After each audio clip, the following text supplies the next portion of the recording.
lo que pasa en términos de eficiencia. Entonces, los impuestos tienen, se establecen impuestos por dos objetivos principales.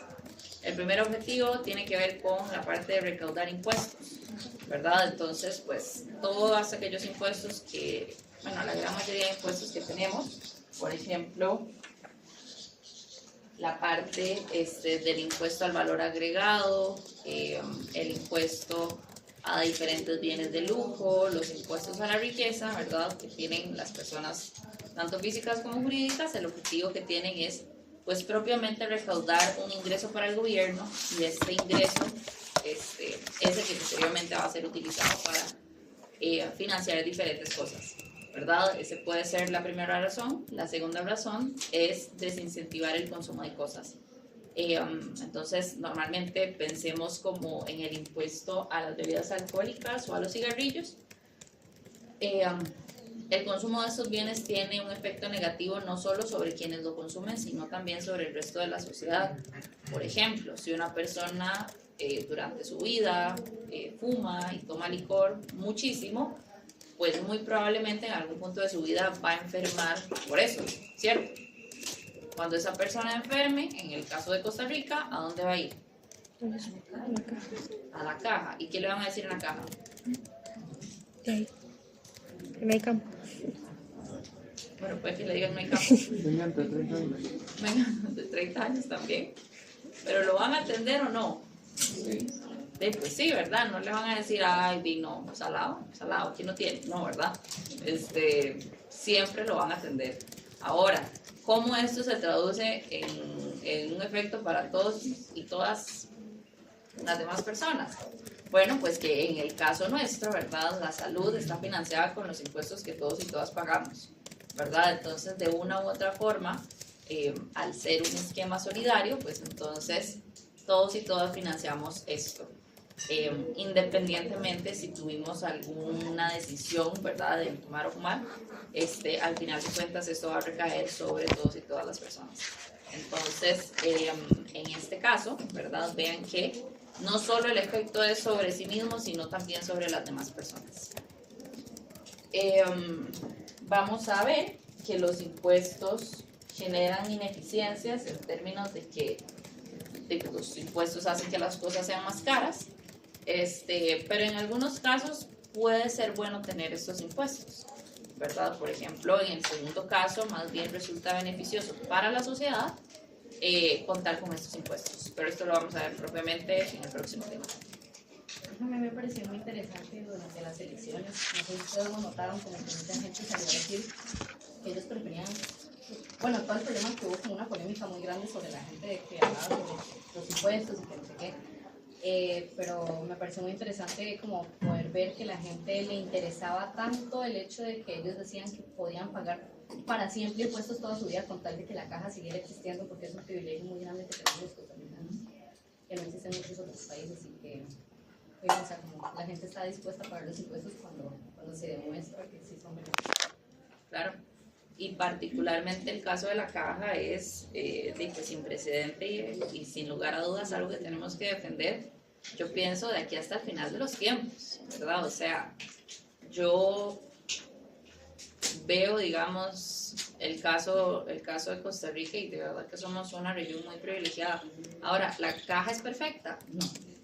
¿La caja tiene listas de espera muy largas? Sí. ¿La caja tiene problemas de financiamiento? Sí. Los hospitales no son los más divinos y bellos como los que vemos en Grey's Anatomy, sí, definitivamente, pero lo cierto es que hay que defender la caja y hay que pagarle a la caja, ¿verdad? Más allá de que es un meme, ¿verdad?, de que pague a la caja, lo cierto es que es una deuda que hay que pagar, y es al final por todos y todas nosotros y nosotras. Entonces, definitivamente hay que defender la caja. Entonces, el día que alguien, esperemos nunca llegue ese día, pero han llegado días que nunca esperábamos ver también. Entonces, el día que llegue alguien a decir que privaticemos la caja y que toda esa historia, ¿verdad?, pues ese día hay que defenderla por siempre, jamás. Al igual que otros aspectos. que tenemos acá en nuestro país. Entonces, cuando hablamos de estos impuestos, bueno, cuando hablamos de los impuestos en general, lo que es cierto aquí es que los impuestos van a alterar los precios. Según lo que hemos estado viendo en estas últimas semanas, los precios son nuestro mejor indicador de costo de oportunidad, ¿verdad? ¿Y qué era el costo de oportunidad? Lo que tenemos que sacrificar por obtener algo. Exacto. Entonces, entre mayor es nuestro costo de oportunidad, más una mayor cantidad de bienes y servicios estamos sacrificando, ¿verdad? Entonces, pues cuando establecemos un impuesto y este impuesto eleva los precios, entonces eso quiere decir que sacrificamos una mayor cantidad de otros bienes y servicios para poder comprar lo que antes comprábamos, ¿verdad? Entonces, existen algunos escenarios, como el que les comentaba, en donde establecer un impuesto tiene muchísimo sentido, porque más bien los precios de la economía no están tan bien, ¿verdad? Sino que más bien necesitan corregirse un poco, eso lo vamos a ver después pasando. Pero existen otros escenarios en donde más bien alterar estos precios generan ineficiencias en términos de la asignación de los recursos. Entonces, veamos esto cómo se ve en términos de los gráficos que ya conocemos. Ahora, vamos a suponer acá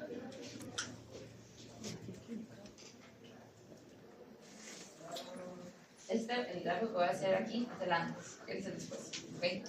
Entonces, vamos a suponer aquí un mercado que está en equilibrio. En el caso de la presentación, lo que tenemos son cuartos de hotel, ¿verdad? Entonces, tenemos aquí el precio, tenemos la cantidad, tenemos aquí una oferta y tenemos aquí una demanda, ¿verdad? Tenemos un equilibrio de mercado donde todo es divino y maravilloso, y en este equilibrio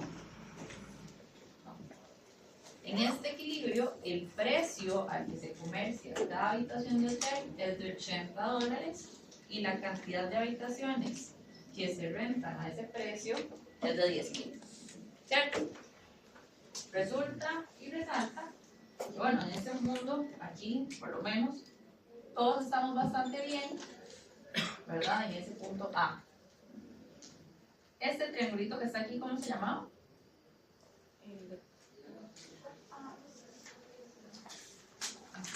La diferencia entre la demanda versus el precio que se termina pagando.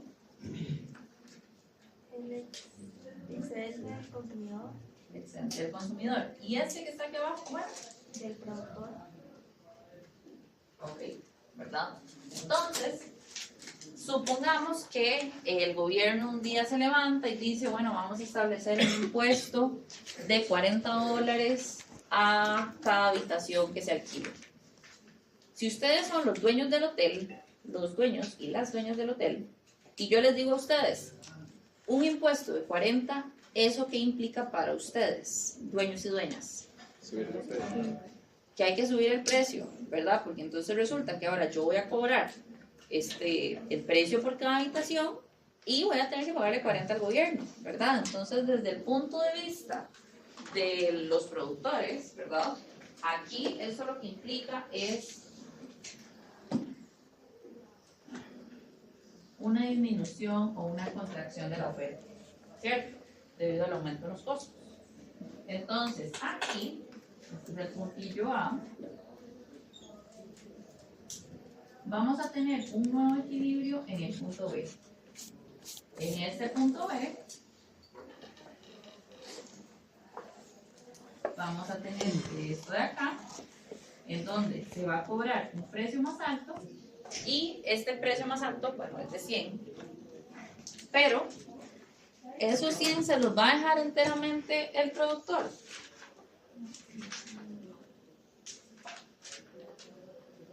¿Por qué no?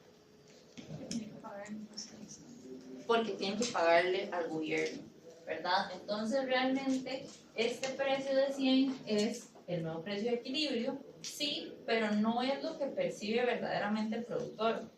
En este caso, el dueño o la dueña del hotel. ¿Por qué? Porque resulta ser que hay un impuesto de 40 que se le debe pagar al gobierno. Entonces, eso lo que implica es que si nos fijamos en la oferta original, ¿verdad? Esto sería un precio realmente de 60. Vean que la diferencia entre el precio que percibe el consumidor y el precio que percibe el productor es este pedacito de acá, ¿cierto? Y eso es una diferencia de 40. ¿Ok? Entonces, el dueño del hotel verdaderamente va a cobrar los 100, ¿verdad? Pero de esos 100, realmente lo que se va a dejar son 60, ¿verdad? Ahora, aquí pasan varias cosas. La primera cuestión, ¿verdad? Es que efectivamente esto se va a hacer más caro, entonces como es más caro, pues yo voy a alquilar menos habitaciones, entonces ya la gente no se va a querer quedar tanto en un hotel. Y vean lo que pasa en términos de excedentes. En términos de excedentes, esto que tenemos acá es el excedente del consumidor. Esto que tenemos acá es el excedente del productor. Todo esto que tenemos acá es lo que va a recaudar el gobierno. Vean que el gobierno va a recaudar $40 por el total de habitaciones que se alquilan, ¿cierto? Entonces va a ser por las 5.000 habitaciones que se están alquilando en este equilibrio, ¿verdad? Y luego, lo vamos a imaginar aquí, vamos a tener esto, este triangulillo,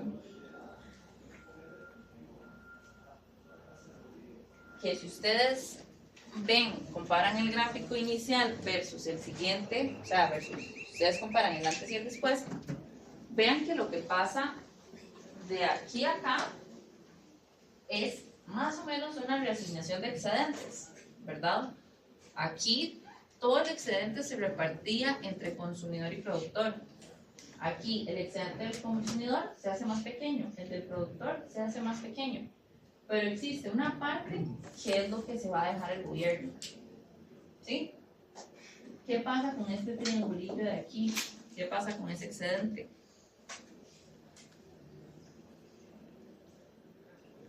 ¿Podrían ser las pérdidas que percibió el impuesto? No. Son las pérdidas que percibe el mercado en general. Porque vean que estas 5.000 habitaciones ya no se alquilan, ¿verdad? La diferencia entre este y este ya no se van a alquilar, estas habitaciones no las alquila nadie.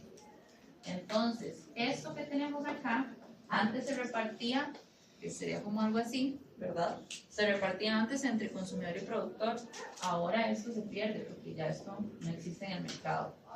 Entonces, esto que tenemos acá, este triangulillo, se conoce como costo en bienestar, se conoce como pérdida de bienestar y se conoce también como costo de eficiencia. Y a lo que se refiere Justay precisamente es que existe parte de ese excedente que antes le pertenecía a alguien que ahora ya no le pertenece a nadie, ya no le pertenece ni al consumidor ni al productor y ni siquiera se lo deja al gobierno, ¿verdad? Entonces,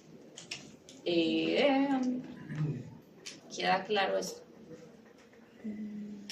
Ok, entonces, ¿quién paga los impuestos? Pregunta para ustedes.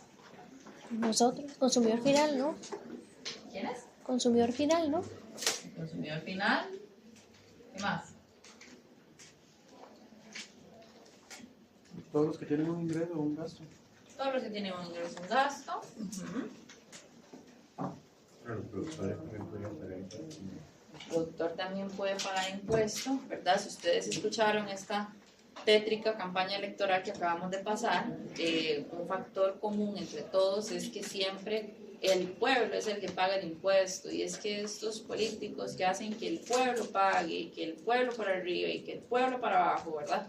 Entonces, como que existe cierta narrativa de que el pueblo y que la gente es al final la que termina pagando todos los impuestos, ¿verdad?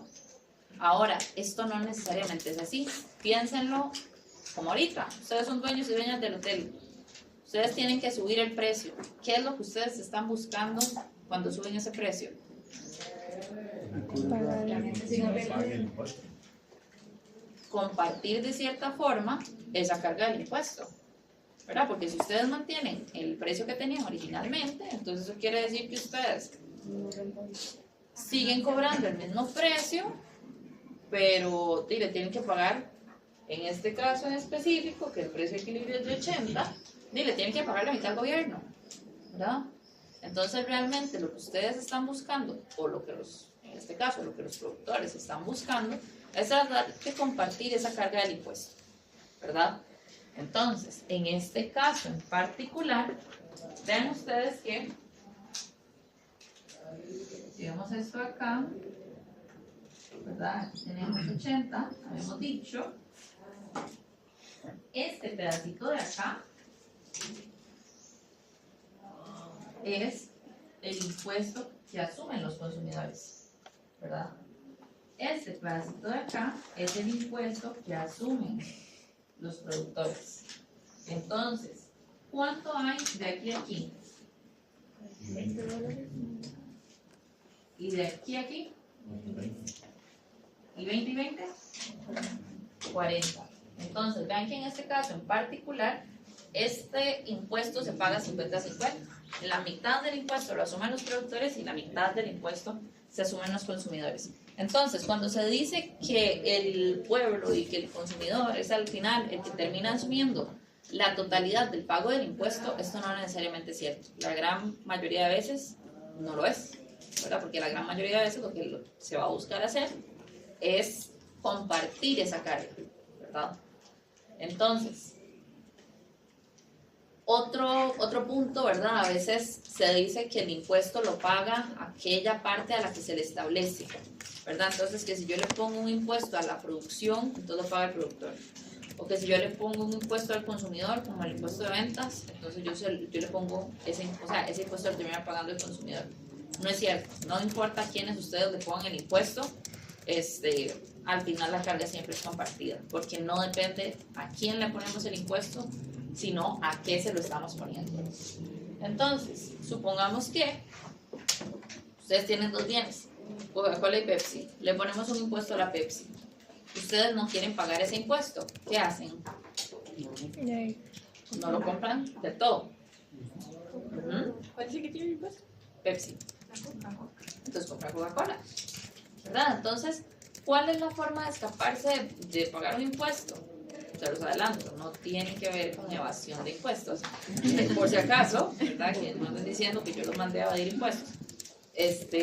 Sino que si uno lo que quiere hacer es evadir pagar un impuesto de un lado, pues entonces busco un bien sustituto que me permita satisfacer la necesidad que tengo, pero con otro bien que no sea exactamente ese, pero que sea bastante parecido, ¿verdad?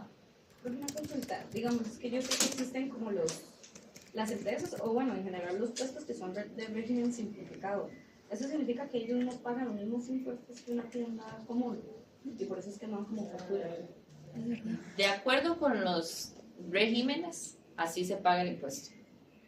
Entonces, existen algunos que pagan menos, otros que pagan más, otros que no pagan nada.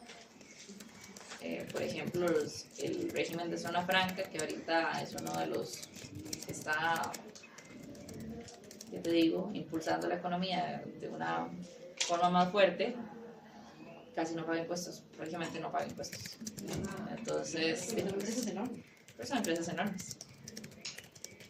Lo que pasa es que, pues claro, esto de la zona franca surgió en un momento de la vida donde no había ninguna.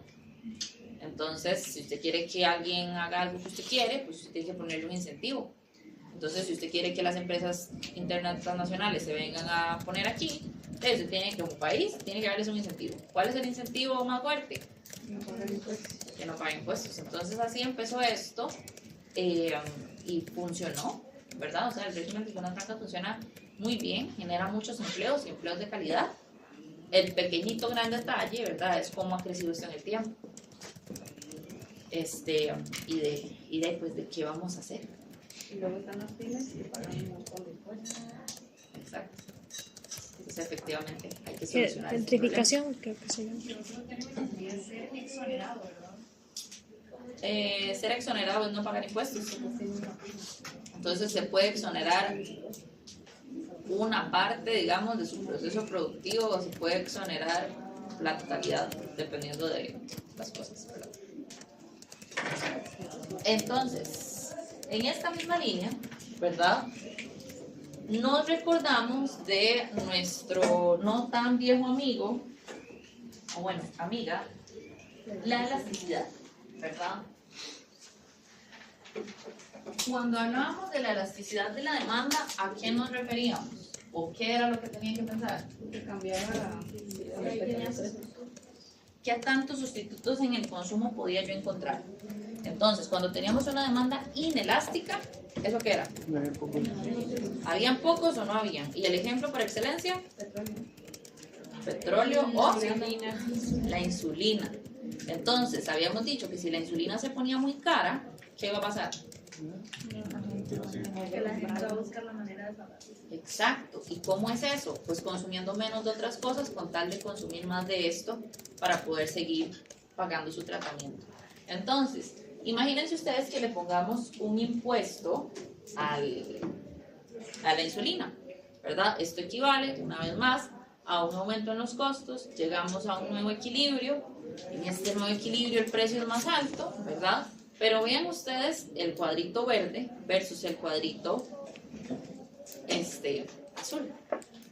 El cuadrito verde es lo que pagarían los consumidores de este bien y el cuadrito azul, ¿les dije azul o verde? Verde. Ok. Y el cuadrito azul es lo que terminarían asumiendo los productores de este bien. Entonces, ¿qué es lo que podemos observar aquí? Que cuando hay una demanda inelástica, lo que sucede es que, como ya habíamos visto, la cantidad de sustitutos es muy poca o nula. Entonces, si el precio del bien sube, la gente lo va a seguir consumiendo. Y en este caso, la mayor carga del impuesto va a ser asumida por los consumidores del bien. ¿Ok? Ahora, ¿cuál era el caso de una demanda elástica? Un ejemplo. ¿El qué? Ajá, algún tipo de bebida así, ¿verdad? Como un refresco, un snack, algo así. Entonces, en ese caso hay muchos sustitutos. Sí, ¿verdad? Entonces, si le ponemos el impuesto a uno, ¿qué va a hacer la gente? Busca otra cosa que sea más o menos lo mismo, pero que sea más barato. Entonces, cuando este tipo de cosas pasan, ¿verdad? Cuando le ponemos un impuesto a un bien cuya oferta es elástica, lo que va a pasar es que los productores van a terminar asumiendo la mayor parte de este impuesto. Y las personas que lo consumen van a poder escaparse, entre comillas, de pagar este impuesto al consumir otro tipo de bienes. ¿Sí? Cuando hablábamos de la elasticidad de la oferta, ¿en qué teníamos que pensar? La producción. Ajá, específicamente. ¿Qué tanto se puede adaptar un mercado, digamos, a la subida del precio? Correcto. ¿Qué tan fácil puedo yo subir la producción o bajar la producción dependiendo de si el precio sube o baja? Entonces, si yo puedo ajustar fácilmente, ¿eso era? Elástica. Y si a mí me cuesta muchísimo, inelástica. Están volando ustedes, por eso sacaron 100 en el quiz. Entonces, un ejemplo de una oferta inelástica, perdón. Lo de los carros que habíamos dicho una vez. Ajá, lo de los carros, ¿verdad? Si Agricultura. yo quiero aumentar la producción de carros, tengo que construir una nueva fábrica y contratar un poco de gente y comprar terrenos y maquinaria y todo, no es sencillo. Entonces, si yo le pongo un impuesto a esta industria, pues entonces vean que lo que va a suceder es que la mayor parte del impuesto va a terminar siendo asumida por los productores de ese bien. ¿Por qué? Porque no pueden pasarse fácilmente a producir algún otro bien. Entonces, ¿cuál es la forma de los productores de, entre comillas, escaparse de pagar el impuesto? Cambiando su proceso productivo hacia otra cosa, ¿verdad? Entonces, no sé, que ya no voy a producir carros, ahora voy a producir motos, no sé, ¿verdad? Entonces, cambiar de una cosa a otra no es tan sencilla. Por otro lado, tenemos el caso de la oferta elástica. ¿Qué ejemplos teníamos en este caso para la oferta elástica? Una cafetería, ¿verdad? Entonces, que si yo producía capuchinos, lattes, americanos, etcétera, etcétera, pues entonces, si yo establezco un impuesto sobre los capuchinos, ¿verdad? Capaz que fácilmente puedo yo dejar de hacer capuchinos y empezar a hacer lattes, ¿verdad? No es gran complicación. Entonces, en aquellos casos en donde la oferta es elástica, los productores pueden fácilmente ajustar su producción o bien fácilmente cambiar de proceso, ¿verdad? Y de esa forma, la mayor parte del impuesto va a ser asumida por los consumidores, la menor parte por los productores. ¿Queda claro? Entonces, para ambos casos siempre va a ser así. Sí. Cuando es inelástica y elástica. Ajá. Entonces, no espero que tengan ya aprendido inmediatamente esto, ¿verdad? Que yo les diga oferta elástica, fulano y aquella, el otro, ¿verdad? Porque dicen que se lo pudieran aprender en cuestión de 10 minutos, ¿verdad? Pero queda clara la intuición de cómo me escapo del impuesto en cada caso.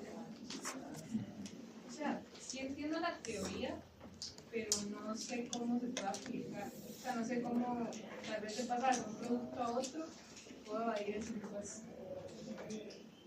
Porque, sigamos el ejemplo de los capuchinos y los lattes. Si el gobierno establece un impuesto sobre los capuchinos, entonces yo puedo hacer otra cosa que sea más o menos lo mismo y yo fácilmente me ajusto, ¿verdad? Entonces es dejar, o sea, producir menos de una cosa y pasarme a producir otra cosa. Entonces, ¿qué tan fácil me puedo yo pasar de producir una cosa a otra? Pero casi siempre todo tiene impuesto. Igual, o sea, es que aquí es el 13% de todo. Entonces, Ya vamos a ver por qué. Creo que tanto en la elástica como en la inelástica, ambas, la mayor parte la cubre el productor. Depende. Veamos este cuadro resumen. En resumidas cuentas, todo lo que les acabo de explicar se resume aquí, ¿verdad? Tenemos la demanda, tenemos la oferta, tenemos qué tan elástica es y tenemos esta parte de los sustitutos. En el caso de la demanda, esto de los sustitutos se refiere específicamente a que yo me pase de consumir una cosa u otra. En el caso de la oferta, esto se refiere a qué tan fácil me puedo yo pasar de producir una cosa a la otra. Entonces, vean ustedes que en los casos, tanto de la oferta como de la demanda, que estamos hablando que es elástica, entonces vamos a tener muchos sustitutos, por ende, nos vamos a poder escapar del impuesto y aquella persona que logra escaparse del impuesto, pues es la que va a tener que asumir una menor carga.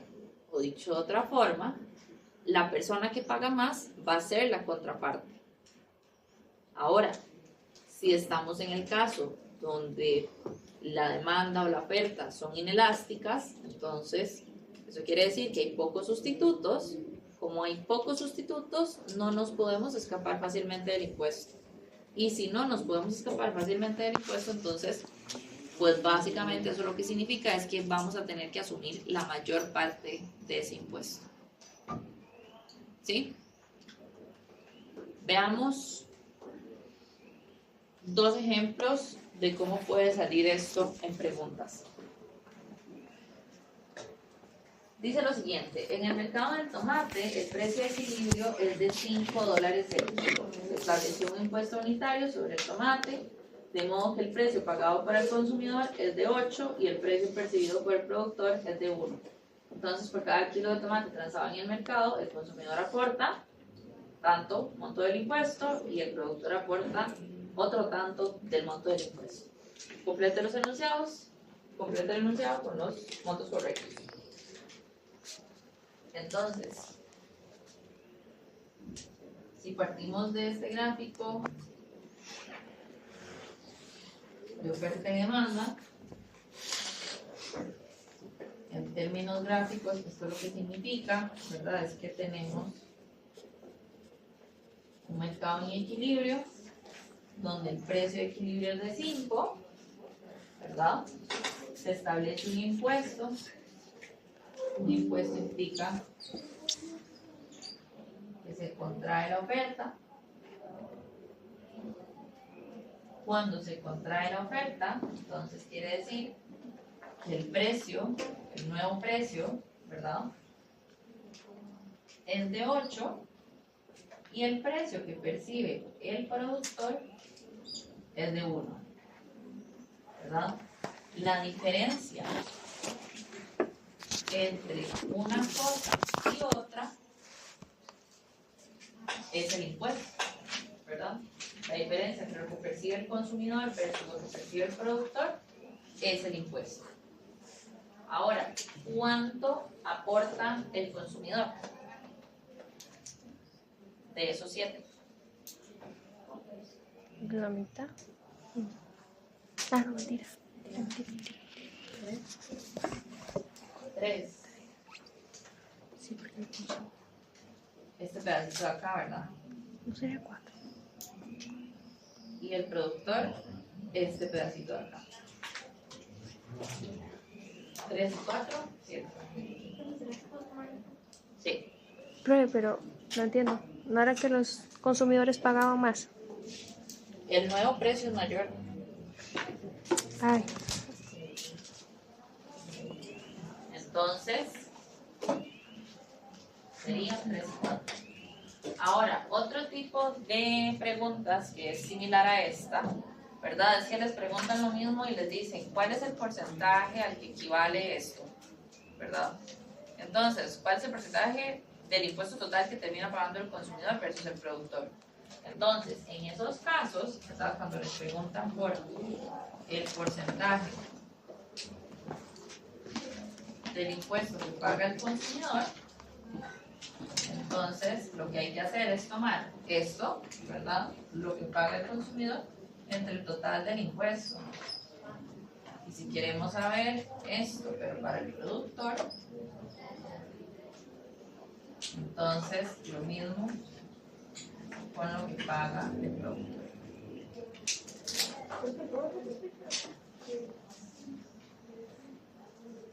¿Qué les explico? Eso de la última, la fórmula. Cuando les preguntan cuál es el porcentaje del impuesto que paga cada una de las partes, ¿verdad?, el productor o el consumidor, lo que tenemos que hacer es ver en valores absolutos cuál es el monto que paga cada uno.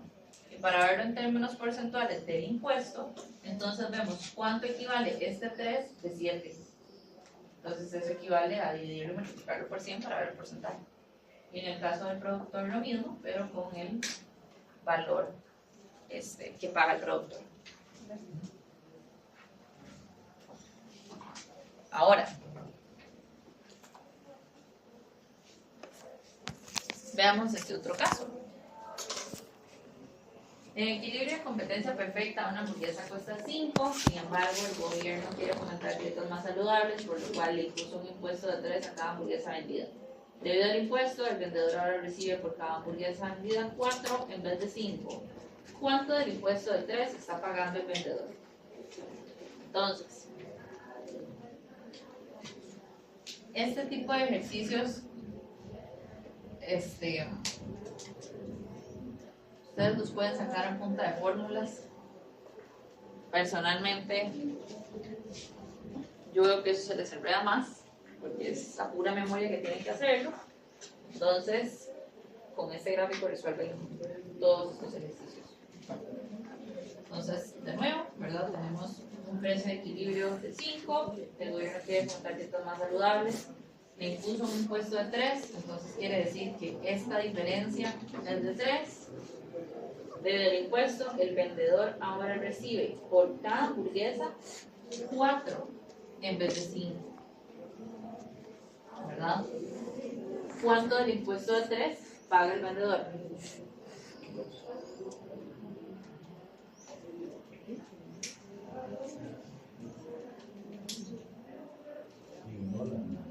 Uno. ¿Verdad? Que es este pedacito de acá. Ahora, por ende, ¿cuánto pagaría el consumidor? 2. ¿Y cuál sería el nuevo precio de equilibrio? 7.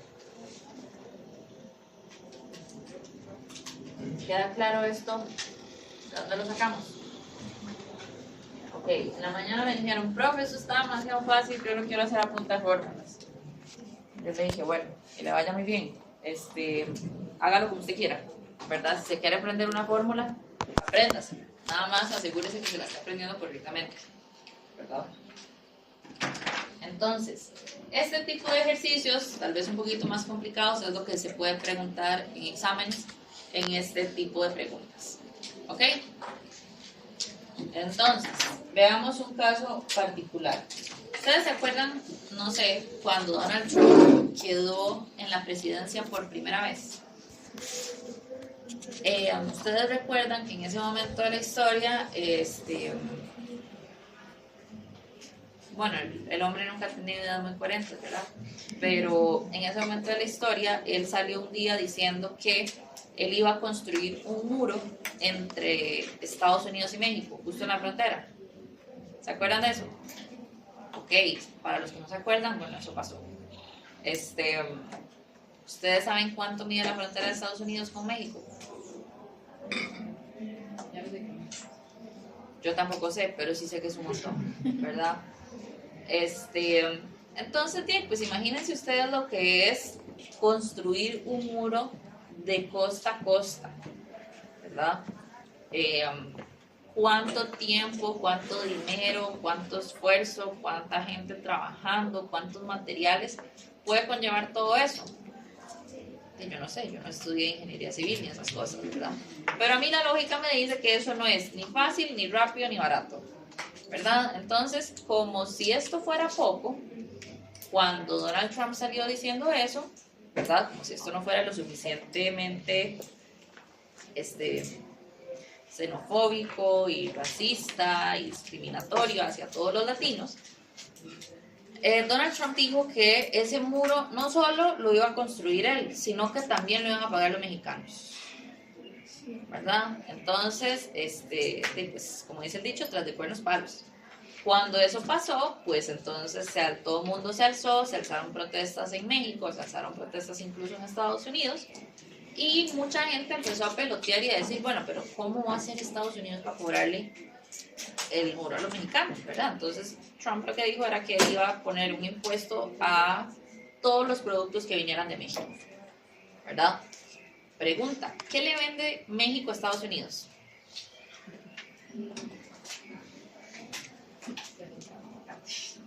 Aguacates, ¿qué más?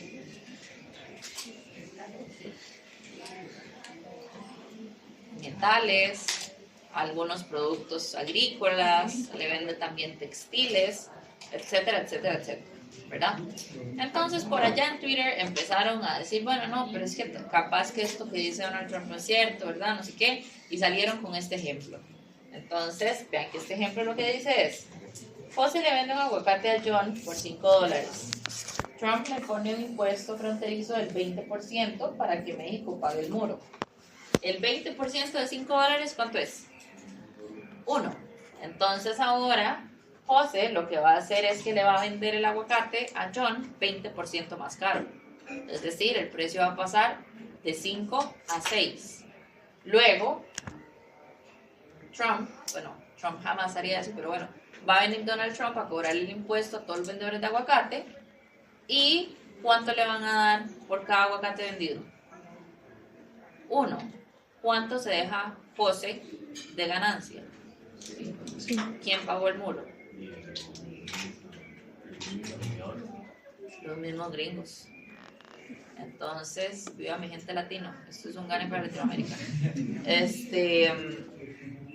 Vean que en este caso es muy sencillo, ¿verdad? Este es un ejemplo Mickey Mouse, así de 1, 2, 3, ¿verdad? Pero vean que de forma muy sencilla uno se puede dar cuenta de que no necesariamente lo que dijo este señor es así de cierto, ¿verdad? Y para terminar de rematar, les pregunto yo a ustedes, supongan que ustedes van a hacer hoy para la cena nachos.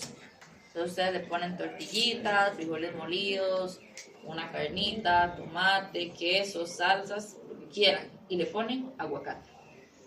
Bueno, guacamole. Si ustedes quieren cambiar el guacamole por cualquier otra cosa, ¿por qué le cambian?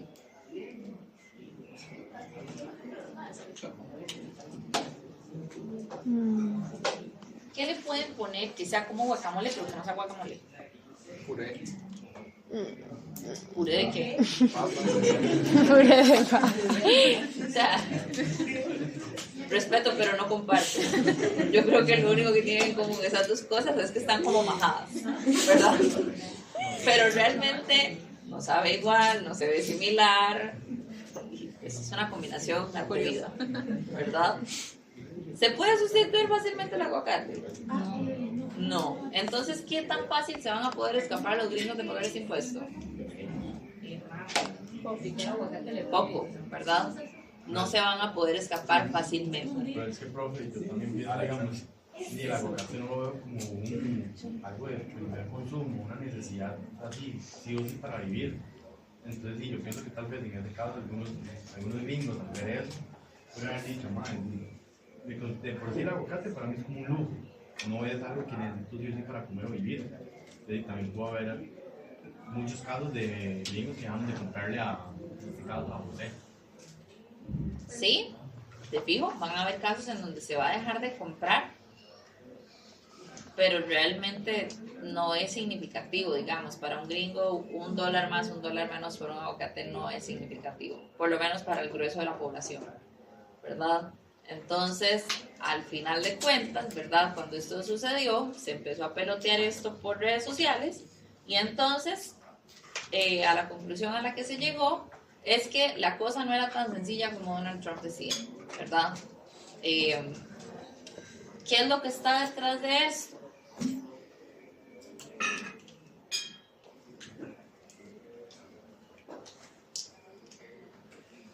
Dígame que no tengo 40 minutos de estar hablando papaya. ¿Qué es lo que está detrás de esto? ¿Por qué esto tiene sentido?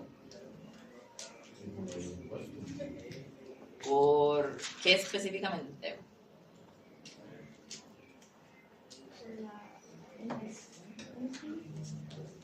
Por la, ajá, por allá.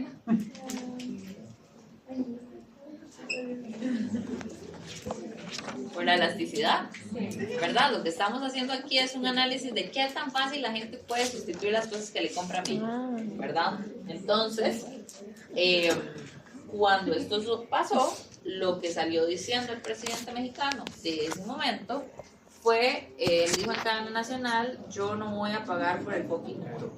Eso fue lo que dijo él. Y todo el mundo le aplaudió, porque Estados Unidos a veces hay que plantársela así, porque si no la gente hace lo que le da la gana. Entonces, él dijo eso, ¿verdad? Y ya luego, con más calma y con más serenidad, entonces ya lo que se empezó a hablar fue de, ok, aquí lo que estamos haciendo es un análisis de elasticidades. ¿Qué tan fácil se puede sustituir el consumo de lo que nosotros le vendemos a México, a Estados Unidos, perdón, por otro tipo de cosas? ¿Verdad? Entonces ya la gente dijo, bueno, los aguacates, ¿por qué lo van a sustituir? Pero los textiles, sí. Por nada, ¿verdad? Los textiles, bueno, depende, tal vez una serie de cosas sí, otra serie de cosas no, los metales, difícil. Lo cierto es que la conclusión a la que llegamos aquí es que qué tanto va a pagar México el muro depende, no de si a Donald Trump le da la gana o no, ¿verdad? Depende de un análisis de elasticidades. Entonces, les pregunto yo a ustedes, ¿para qué sirve este curso?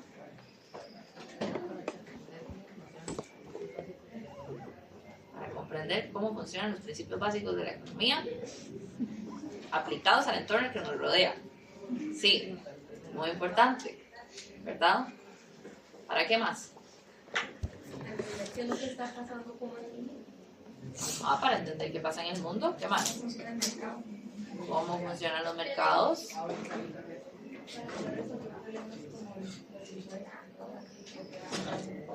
Para poder resolver problemas. Y nadie lo dijo, pero es muy importante, para graduarse también, ¿verdad? La gran mayoría de ustedes, si no pasa este curso, no se gradúan.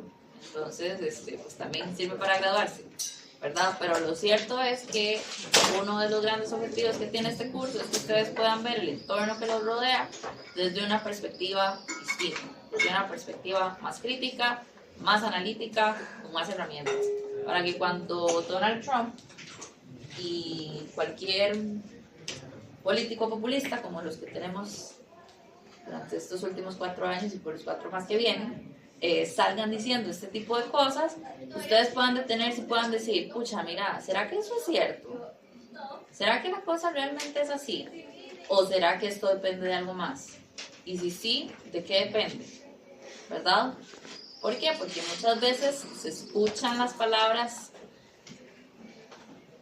Yo digo, pues claro, cualquier persona hablando con la seguridad que habla esta gente, ¿verdad? Cualquier persona les cree. Pero realmente las cosas no son siempre como las pintan, ¿verdad? No sé si hace unos días escucharon a este personaje tan icónico que tenemos ahora, diciendo que la pobreza en Costa Rica ya casi está erradicada. No sé si escucharon eso. ¿Ustedes qué opinan? No, hombres, no. O sea, yo casi le digo, ni siquiera tiene que ir a pie, montes en un carro y le vamos a dar una vuelta, a ver si es cierto, ¿verdad? Entonces, realmente no se puede creer a ojos ciegos, ¿verdad? Todo este tipo de cosas que se dicen y todas las cosas que dicen los políticos, ¿verdad? Entonces, para este tipo de escenarios y para otros más, pues este curso es muy útil, ¿verdad? Entonces, espero yo que, no cuando termine el curso, que desde ya, ustedes puedan tener más herramientas para analizar las cosas que se dicen, ¿verdad? Y el tipo de impacto que pueden tener esas cosas. Entonces, ¿cuál es la moraleja tributaria aquí? Hay 2 moralejas importantes. La primera moraleja es que los impuestos deberían ser establecidos sobre aquellos bienes que tienen una baja elasticidad, tanto de oferta como de demanda. Porque que tengan una baja elasticidad, ¿qué implica? Ajustarse fácilmente. Que no se pueden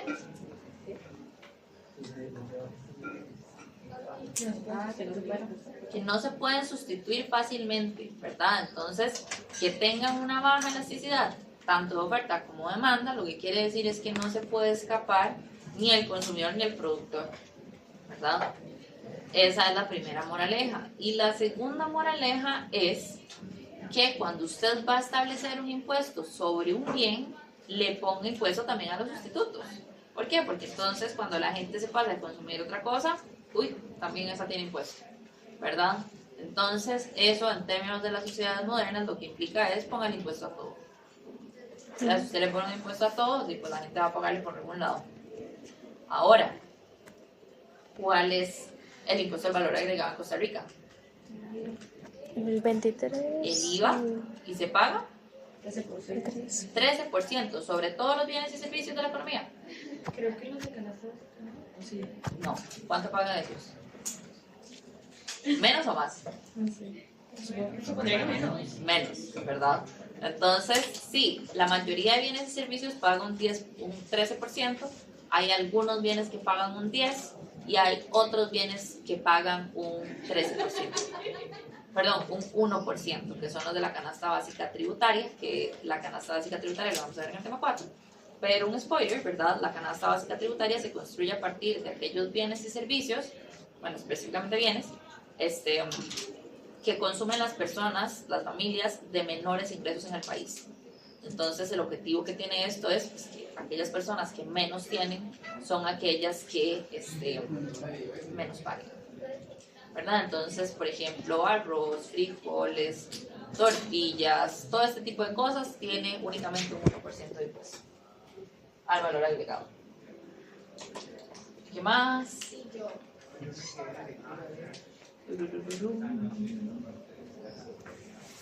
Sí. Sí. Que a esa canasta es a la que están tratando de que se incluyan las cosas sanitarias, ¿no? Exacto, exacto.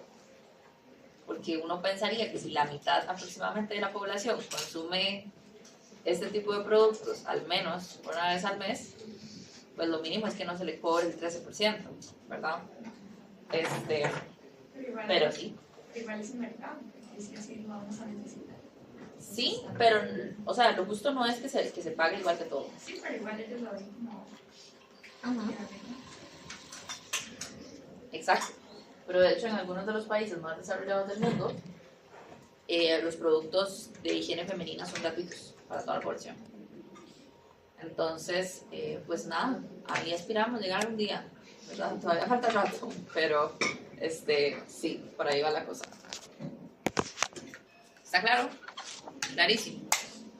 ¿Pueden hacer una tesis exponiendo ese tema? Todavía no. Genial, genial. Yo confío en ustedes. Si ocupan ayuda, me avisan.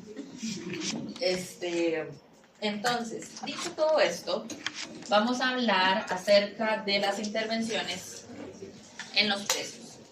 Cuando hablamos de intervenciones de precios, estamos hablando de establecer precios mínimos o máximos. En el curso se ven específicamente los precios mínimos, para luego poder ver el salario mínimo.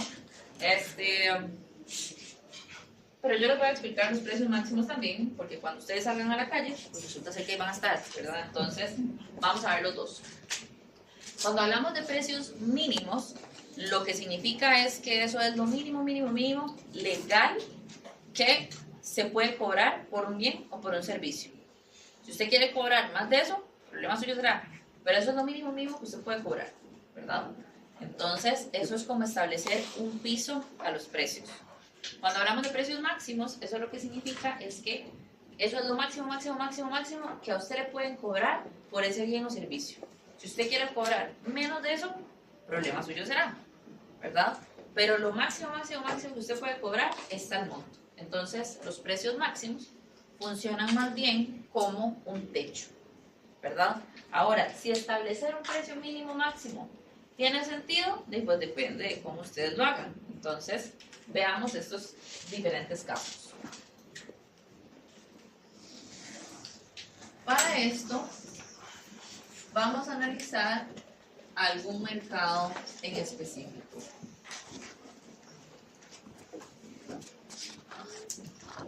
Cuéntenme, alguno o alguna de ustedes, ¿cuál es su fruta favorita?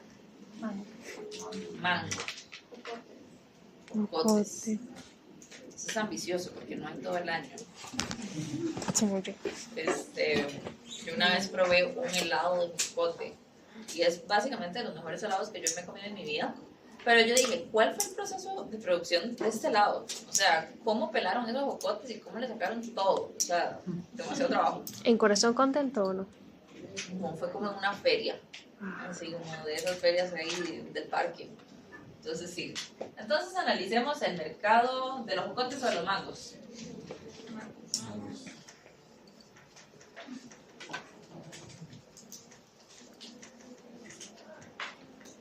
Es el mercado del mango. ¿Cuánto cuesta un kilo de mangos?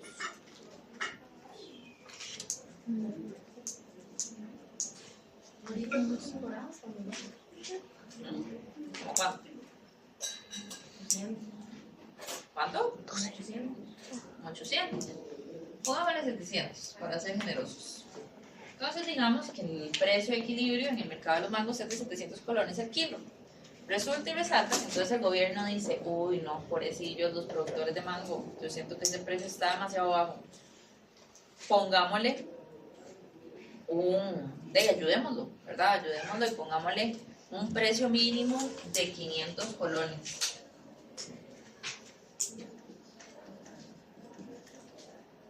Pongámosle un precio mínimo de 500 colones. ¿Qué va a pasar en ese mercado?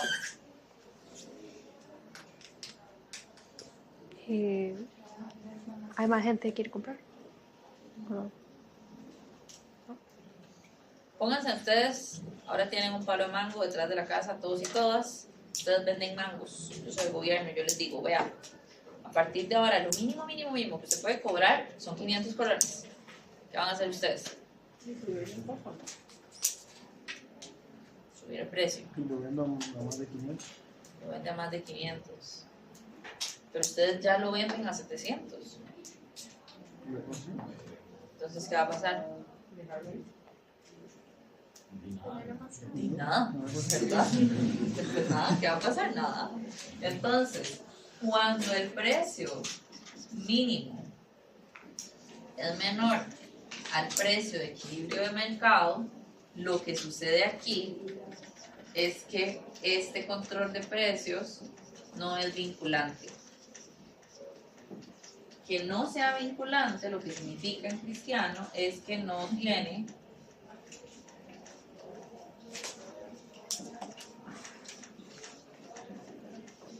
ningún efecto. Sería vinculante si uno lo está vendiendo a 400 y ponen que el mínimo es 500. O sea, vamos a ver. ¿Cómo cambia la cosa si en vez de tener un precio mínimo de 500 colones, yo establezco un precio máximo de 500 colones? ¿Cómo cambia la cosa ahí?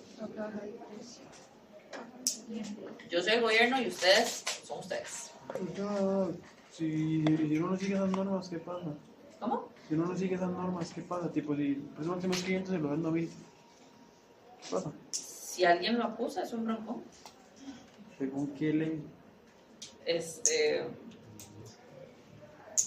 En ese caso, el problema, digamos, sería que alguien lo acusa a usted con la Defensoría del Consumidor o del Habitante, específicamente del consumidor, porque entonces usted está haciendo algo que no es legal. Ustedes pueden decir, bueno, pero es que eso no va a pasar en la vida real. Eso pasa, o sea, eso pasa. Pero no con un mango. Pero no con un mango exactamente, ¿verdad? Con otras cosas. Entonces, ¿qué pasa en este escenario? Y yo les digo a ustedes, lo máximo que ustedes pueden cobrar son 500 colones. Lo ponen a 500. Entonces, en este caso, ¿qué pasa? Es vinculante. Exacto. Cuando tenemos un precio máximo que es menor al precio de equilibrio, pues entonces en este caso sí es vinculante. ¿Quién se beneficia en este escenario? Sí, el consumidor. El consumidor. ¿Está contento? ¿Y el productor? Listo. Correcto. ¿Queda claro? Supongamos ahora el siguiente escenario.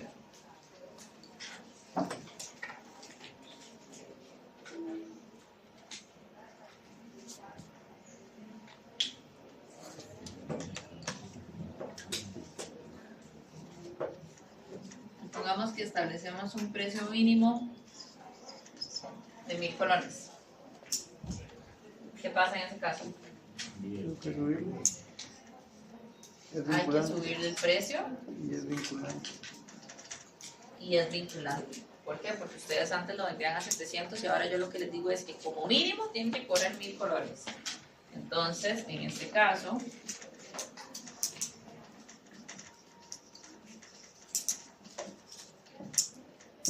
sí es vinculante. ¿Quién se beneficia aquí? Productor. En este caso, el productor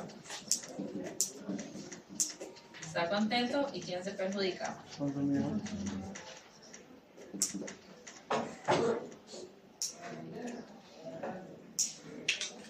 ¿Y cómo cambia el análisis si yo establezco un precio máximo? Todos felices. ¿Cómo? Todos felices.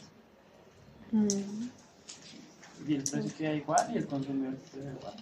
No pasa nada. Exacto. Entonces, en este caso lo que sucede es que no es vinculante. Porque entonces yo les digo a ustedes, bueno, vean, lo más que ustedes pueden cobrar es 1000 colones.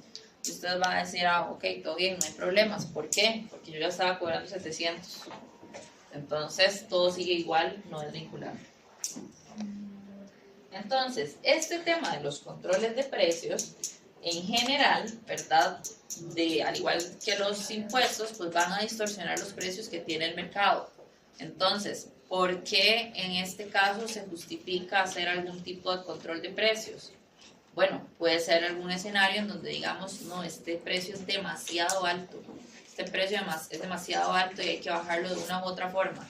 Entonces, establecemos un precio máximo, ¿verdad? O, por otro lado, puede ser que alguien diga, no, hombre, es que este precio es demasiado bajo y realmente a los productores no les sirve vender ese precio, entonces hay que subirles un poquito. Entonces establecemos un precio mínimo, ¿verdad? El problema, ¿verdad? O bueno, en la buena y sana teoría esto debe hacerse de forma excepcional, es decir, ante alguna eventualidad y de forma temporal. ¿Cuál es el problema de las cosas temporales?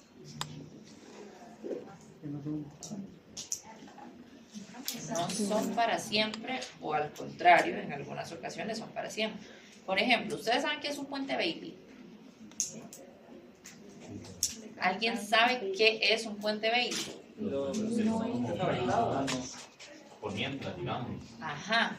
Y entonces, si ustedes saben qué es un puente Bailey, quiere decir que ahí hay un problema.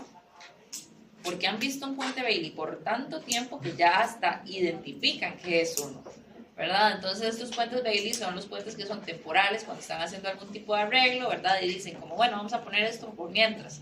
Y este por mientras va a ser unas semanas, unos meses, unos años, unas décadas, ¿verdad? Entonces, el problema de cuando hay cosas temporales es que muchas veces se convierten en permanentes y no debería de ser así, ¿verdad?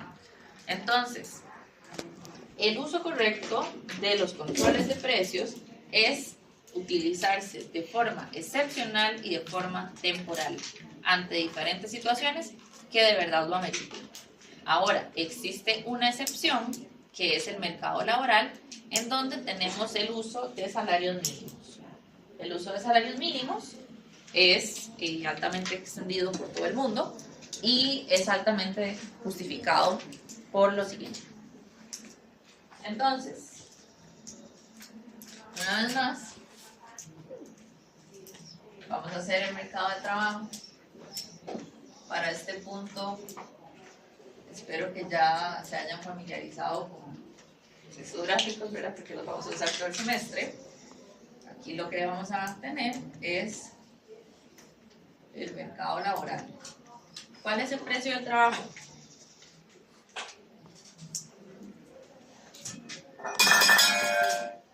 El salario mínimo. El salario.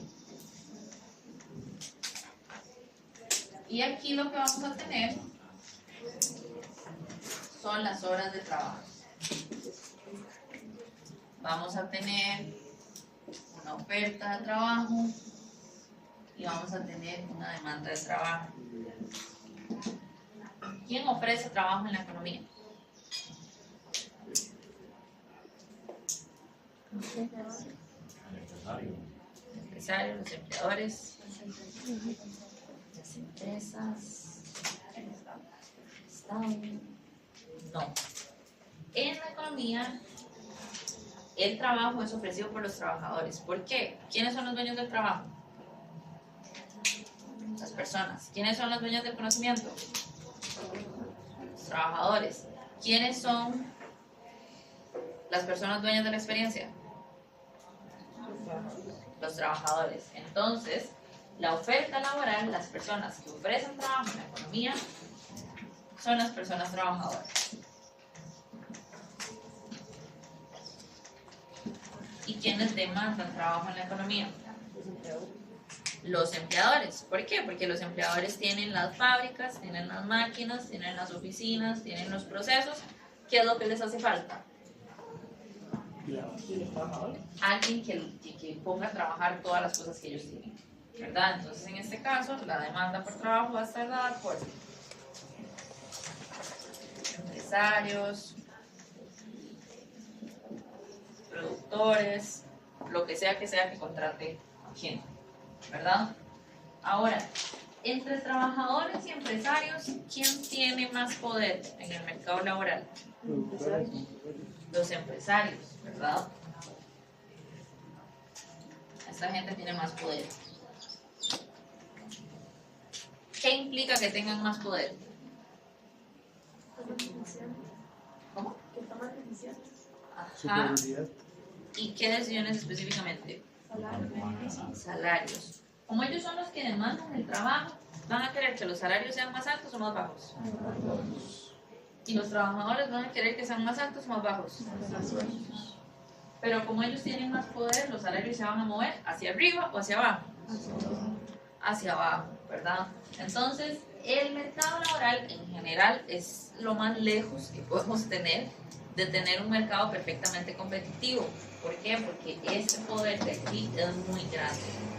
Entonces, normalmente los salarios van a tender hacia la baja, ¿verdad?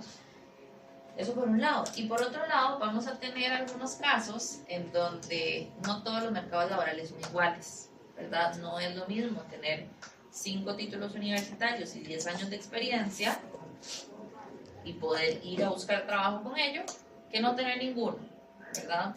Entonces, en algunos casos vamos a tener profesiones que si dejamos que el mercado determine el salario de equilibrio de forma libre, meramente con la interacción entre oferta y demanda, va a ser un salario sumamente bajo, ¿verdad? Entonces, tiene sentido y se justifica además que en los mercados laborales exista un salario mínimo. ¿Cuál es el salario mínimo en Costa Rica? 70. ¿300 cuánto? 70. ¿Quién da más, quién da menos? Cerca de los 400.000. ¿Cerca de? Los 400.000. No. 150. 360, 370, No, es menos. 380. El salario mínimo se actualiza constantemente, ¿verdad? Y el salario mínimo para una persona que no tiene ningún nivel de calificación se establece para este año en 373.000 colones. Ahora, si ustedes tienen estudios universitarios y si tienen dominio de algún idioma, o dependiendo de la carrera que estudian, pues entonces el salario va a ir subiendo, ¿verdad? Pero, por ejemplo, esto es para el caso de una persona que no tiene ningún nivel de educativo alcanzado. Entonces, por poner un número, si este tipo de profesiones se dejan a la libre, pueden alcanzar salarios muy bajos. No sé, por poner un caso así crítico, pensemos un salario de equilibrio de 150.000 colones por mes, ¿verdad? Entonces, cuando establecemos un salario mínimo, lo que decimos es, ok, mínimo, se tienen que pagar tanto. Ahora, ¿cuál puede ser uno de los motivos por los cuales tiene sentido tener un salario mínimo? Y Costa Rica. Ajá. ¿Qué otra? Con lo mínimo que uno puede ir. Entonces ahí estamos hablando de un tema de calidad de vida, ¿verdad? Como sí, pues que necesitamos lo mínimo para vivir. ¿Qué más? Pasa lo mismo que con el.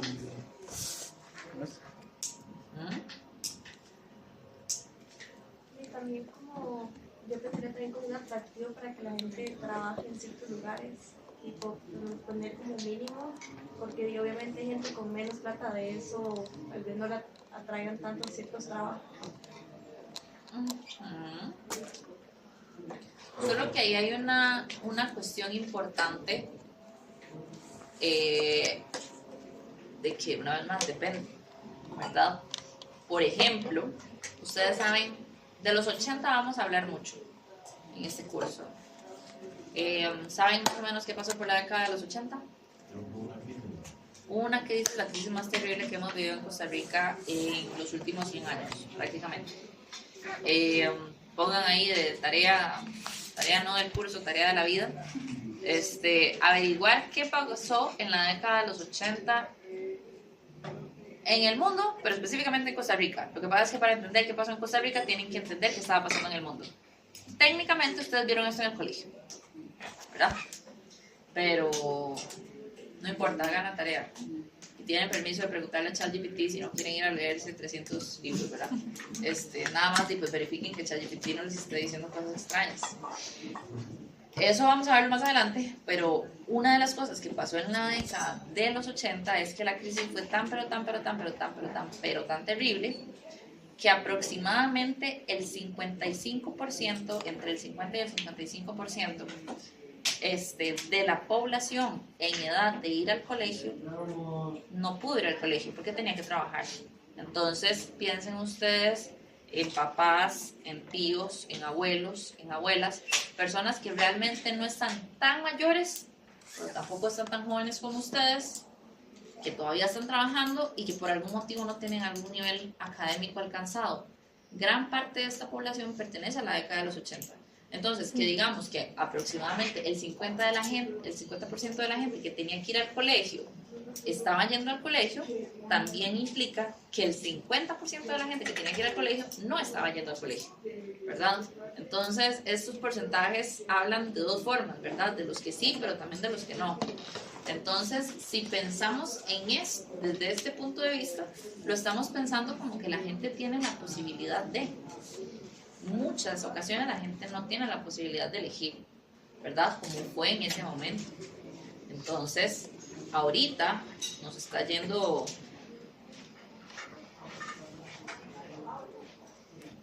relativamente bien, ¿verdad? Bueno, no sé si ustedes escucharon una vez una conferencia de prensa, una pregunta que le hicieron a Brian Reese, creo que ubican a Brian Reese, donde Brian le preguntaron, Brian, el capitán de la serie en ese momento, le dijeron, ¿cómo le está yendo a la serie?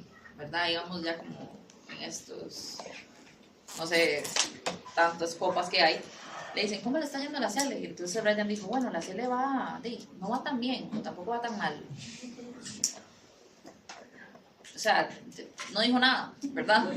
Más o menos a Costa Rica en términos económicos yo creo que le está yendo así, en unas cosas le está yendo bien, otras cosas no tan bien, ¿verdad? La educación yo creo que es una de las cosas que está más o menos, pero lo cierto es que cuando decimos que la gente puede elegir, no necesariamente es así, y particularmente la década de los 80 fue sumamente dolorosa en términos de crisis y de todas las situaciones que se vivieron. Entonces la tarea es, ustedes le pregunten bueno, en mi mente, ustedes van a ir a meterse a Google y se van a meter a noticias y a artículos, ¿verdad? Pero en última instancia, aunque le pregunten a ChatGPT, yo estoy más que contenta. Y durante estos días, si ustedes se topan un tío, una tía, un abuelo, una abuela, sus papás, quien sea, que haya crecido más o menos en la década de los 80, pregúntenle que cómo fue esa época, ¿verdad? Profe, en la escala, no sé, las crisis económicas, en una escala que tan mala fue la de 2008. ¿Para quién? No existe tal escala, pero lo cierto es que la crisis, digamos, no fue igual en Costa Rica que en Estados Unidos. En Estados Unidos fue crítico, que la gente quedó en la calle. Se suicidaba. Para nosotros no fue tan grave. Nosotros perdimos en cuanto a la cantidad que le estábamos vendiendo a Estados Unidos, y pues claro, Estados Unidos no tenía plata, pero no nos pasaron cosas tan terribles. Pero eso no, como de quedar en la calle, ¿verdad? profe, esa crisis no fue, no sé, es que me estoy confundiendo, 1929, no, esa es la Gran Depresión. Esa es la Gran Depresión. La del 2008 es el mercado inmobiliario. 2008. Entonces, sí.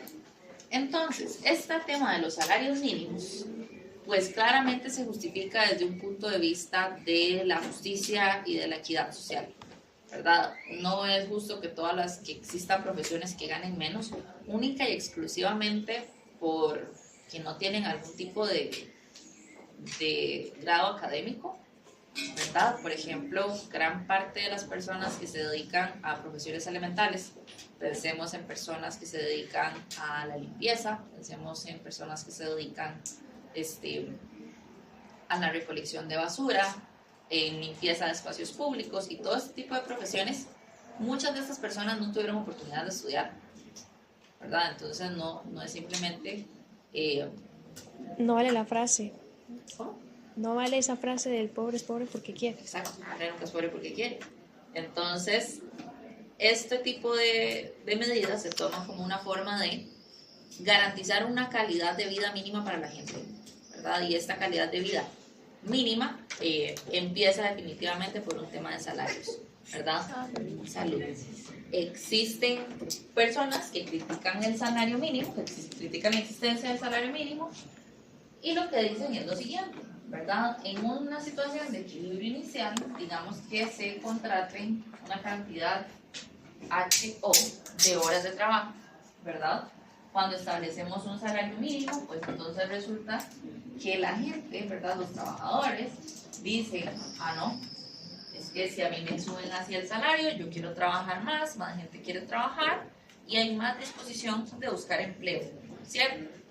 Pero al mismo tiempo, las personas que van a contratar a estos trabajadores van a decir, de no, o sea, si yo le tengo que pagar más del doble a cada trabajador, yo o despido gente o no contrato o les reduzco la jornada con tal de pagarles menos, ¿cierto?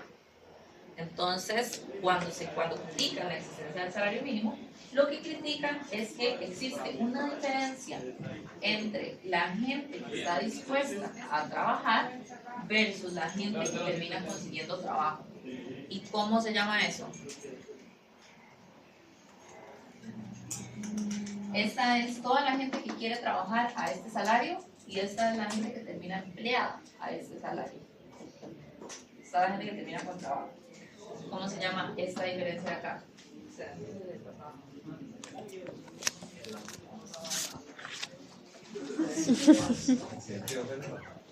No.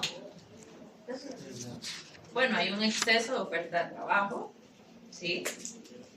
Y en términos coloquiales, ¿eso qué significa? Exceso de trabajo.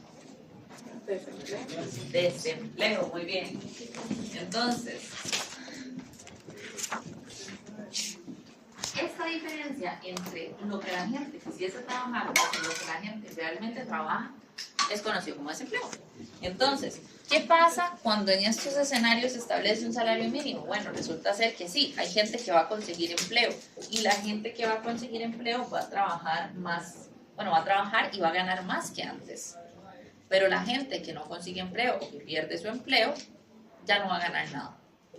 Entonces, esa es una de las críticas que se hace hacia el salario mínimo, ¿verdad? Entonces, en algunos casos la gente dice, bueno, no, bajemos el salario mínimo, suspendamos el salario mínimo. Ya la gente, bueno, ya está muy así, ¿verdad? Pero, yo creo que aquí realmente la discusión no es si bajamos, si subimos y quitamos. Aquí realmente la discusión debería ser cómo hacemos para que la gente consiga empleos de mejor calidad. ¿Cómo hacemos para que la gente se eduque más? ¿Cómo hacemos para que la gente tenga más oportunidades? ¿Y cómo hacemos para que de alguna u otra forma la gente termine insertándose en el mercado laboral? No dependiendo de un salario mínimo, sino aspirando a algo más grande, ¿verdad? Entonces,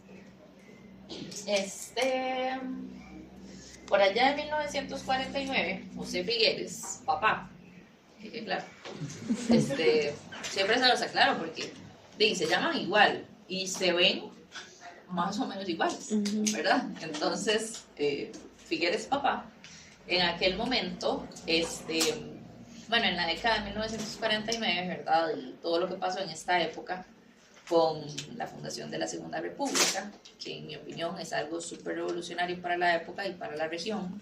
Entonces yo no creo que haya que hacer una tercera república, ¿verdad? Me parece que suena un poco fuerte y un poco atrevido, pero en aquellos momentos se hicieron cosas súper importantes para la Costa Rica que conocemos hoy en día. ¿Qué cosas se fundaron en ese momento? ¿O qué cosas se empezaron a gestar en ese momento? La caja, la UCR, donde estamos hoy sentados. ¿Cómo? El código de trabajo. El código de trabajo, garantías sociales, ¿verdad? Y entre todas estas cosas se empezó a pelotear también este tema del salario mínimo. Entonces, alguien le dijo a Figueres, vea Figueres, o sea, muy bonito lo que usted dice, pero vea este gráfico, vea este dibujo. Si usted ve este dibujo, esta diferencia es desempleo. Si ponemos un salario mínimo, entonces la gente va a estar desempleada. Lo que vamos a terminar causando es un remedio que es peor que la enfermedad. Entonces, Figueres lo que le dijo fue, bueno, yo entiendo perfectamente este gráfico, ¿verdad? Lo que sucede es que yo no estoy pensando en hoy, yo estoy pensando en el mediano o largo plazo. Entonces, él lo que dice es que cuando establecemos un salario mínimo, lo que se fomenta para las empresas, ¿verdad?, es que tengan que aumentar su productividad con el fin de que puedan seguir pagando los salarios que ahora tienen que pagar. Cuando incrementan su productividad, pues entonces van a generar mayores ingresos. Con esos mayores ingresos van a poder costear estos salarios nuevos que ahora tienen que pagar. Y al mismo tiempo, como están aumentando su productividad, pues también van a necesitar gente más especializada, con más experiencia, con mayor nivel de habilidades, y que al mismo tiempo esto iba a fomentar que la gente tuviera que capacitarse más de una u otra forma. ¿verdad? Claro, estamos hablando en 1949. ¿Dónde trabajaba la gente en 1949? En Costa Rica. ¿Dónde? No soy. ¿Cómo lo de la agricultura? En la finca. La gente trabajaba mayormente en la finca. Entonces, él lo que decía es que este proceso tenía que ser un proceso gradual, en donde no íbamos a pasar de la noche a la mañana, ¿verdad?, a andar de pico y pala a tractores con 3 funciones al mismo tiempo, ¿verdad? Pero él lo que decía es que este proceso gradual iba a implicar que la gente también iba a aumentar su productividad e iba a aumentar su nivel. Entonces, que cuando empezáramos a usar más máquinas, pues la gente tenía que aprender a usar las máquinas, ¿verdad? Cuando la gente empezara a hacer este tipo de cosas, el grado, o bueno, no el grado, sino el dinamismo de la economía iba a ser distinto. Entonces, conforme esto fuera a ser distinto, todos íbamos a seguir hacia arriba, ¿verdad? De una u otra forma. Y que eventualmente la gente iba a pasar de la finca a la oficina, que es pues justo y precisamente lo que ha pasado hoy. Entonces, un punto importante que él aclaró, ¿verdad?, es que eso tenía que ser un proceso gradual, ¿verdad? Y que tenía que ser un proceso no solamente a lo interno de nuestro país, sino también de forma regional, ¿verdad? Porque elevar el salario mínimo o establecer un salario mínimo, lo que implica es aumentar los costos del trabajo, ¿cierto? Entonces, íbamos a competir en términos del costo de la mano de obra con otros países que tal vez iban a tener una mano de obra más barata. Entonces, cuando existe una mano de obra más barata, ¿qué hacen los productores? Se van a esta mano de obra que es más barata. Entonces, él lo que proponía es que esta cuestión del salario mínimo no tenía que ser únicamente de forma aislada en los países, sino que debía ser en forma regional, ¿verdad? Y pues eventualmente en forma mundial, para que todos pudiésemos subir de nivel de una forma más equitativa y más igualitaria entre nosotros mismos. Entonces, y eventualmente, ¿verdad? No hablamos solo ya de cómo sustituimos la mano de obra cara, o bueno, cómo sustituimos entre manos de obra cara y barata, sino que también ahora ya entra una cuestión de la tecnología, ¿verdad? Y de cómo la tecnología puede llegar a sustituirnos. Entonces, yo en la mañana con el otro grupo, me decían, pero ¿y qué pensaba Figueres del progreso tecnológico y el riesgo de la sustitución? Y yo le dije, vea, yo personalmente no conocía a Figueres, pero a mí se me hace que en 1949 no se hablaba mucho de cómo los robots nos iban a sustituir, ¿verdad? Lo cierto es que eso sí es algo que tenemos presente en nuestra economía mundial, ¿verdad? Y que es algo con lo que debemos aprender a vivir, ¿verdad? Entonces, yo pienso, no sé a ustedes qué tanto les asusta esto de la inteligencia artificial, los robots y las cosas. A mí particularmente, yo llegué a la conclusión de que estábamos en problemas la primera vez que yo conversé con ChatGPT, que conversé no en texto, verbalmente. ¿Ustedes han conversado verbalmente con ChatGPT? No. Es una cosa espantosa. O sea, yo dije, por el amor a Cristo, ¿qué es esto? O sea, este bicho ni siquiera piensa. Yo le pregunto, inmediatamente me responde. Le hago preguntas complicadas, inmediatamente me responde. Un día dije, le voy a hacer un examen así, como si fuera de economía.